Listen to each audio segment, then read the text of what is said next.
Kaya pala ganito ang naging resulta ng kapalaran ko. Kasi alam ng Diyos na kaya ko. Sa edad kong to, napagod na akong magmadali.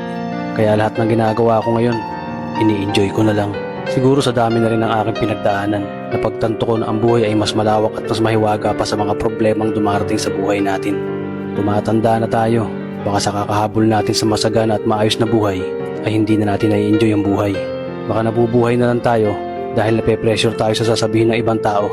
Marami na rin akong mga naging maling desisyon sa buhay, pero lahat yun nagsilbing aral sa akin at natuto ako sa mga pagkakamali ko. May mga taong sobra nating mamahalin at bibigyan ng halaga, pero ibabalik lang sa atin ay kabiguan at matinding trauma. Kaya wag nating lilingunin ng mga taong tulad nila dahil mas payapa kapag hindi ka na interesadong malaman pa kung ano pang balita sa kanila. At wag mong idepende ang sarili mo sa kahit kanino.